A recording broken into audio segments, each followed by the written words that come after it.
Have we reached the rock bottom of the real estate market in the Greater Toronto Area? And how was the real estate market in the month of October? That is what we are going to discuss in this video, so stay tuned. Hello, this is Sonia, your local realtor with Remax Realty Specialist. Welcome to my channel where we love talking about real estate and all things in and about Greater Toronto Area. Over the past decade, owning a home has meant easy money. Prices rose reliably for years and then went ballistic in the pandemic. Yet today, if your wealth is tied up in bricks and mortar, it is time to get nervous. House prices are now falling and there seems to be no end to it. Have we hit the rock bottom yet? Doesn't look like it, but no one has the crystal ball and we will not know until prices start to go back up again.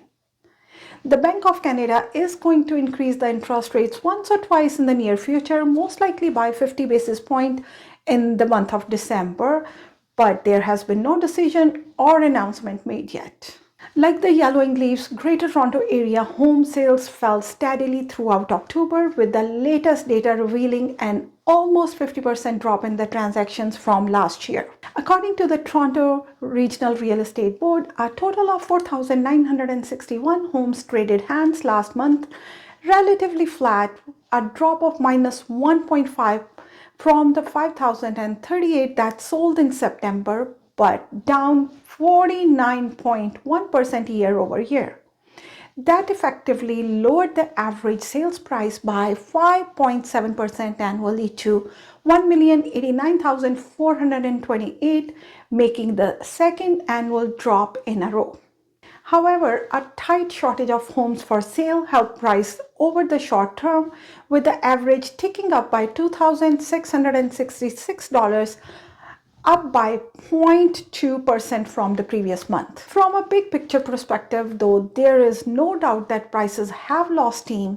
The MLS Home Price Index composite benchmark fell into the red after months of consecutive declines, down by 1.3% from October 2022 and making a sharp turnaround from the nearly 36% increase recorded in February of 2022.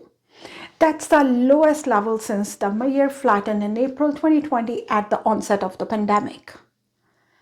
The number of new listings continued to decline as wary sellers remained resolute in waiting out shaky market conditions.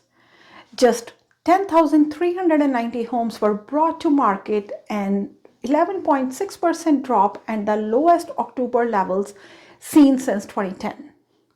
The persistent lack of inventory has been instrumental in flattening the price trend to the 1.1 million range since the summer, with the largest decline in the mid and high density home type segments.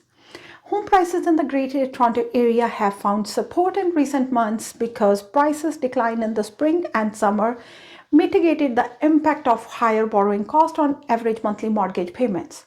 The Bank of Canada's most recent messaging suggests that they are reaching the end of their tightening cycles.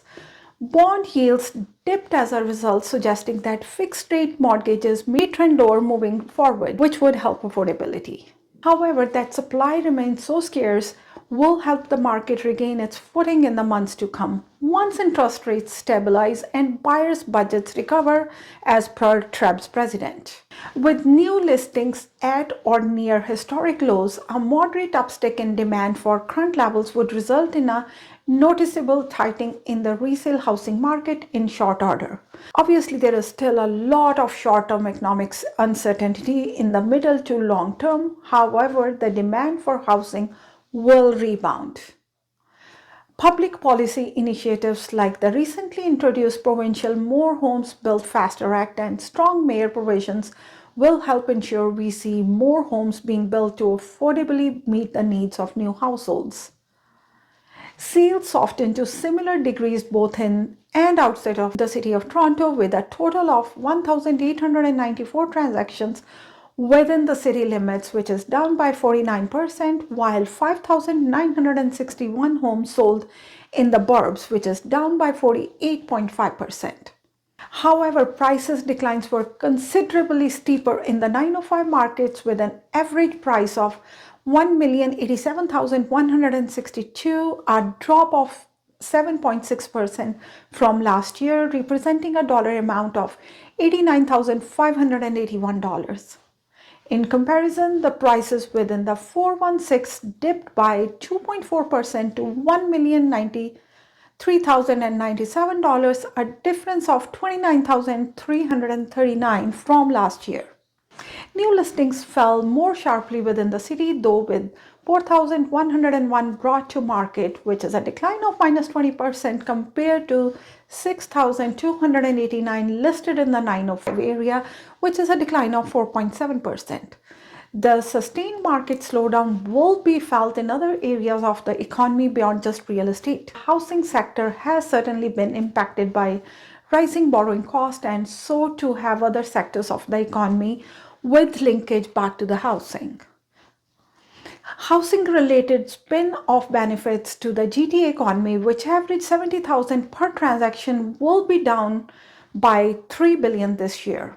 Associated jobs and government revenue streams will suffer as well. This illustrates the balancing act the Bank of Canada will be dealing with in the months ahead. The policymakers will also ensure that inflation is not being furthered by price gouging at the retail level. And one piece of advice is, please be very careful when making any decision regarding the real estate or any other big purchases during these uncertain times. Thanks for watching, and don't forget to join me next week. Until then, stay happy and stay safe.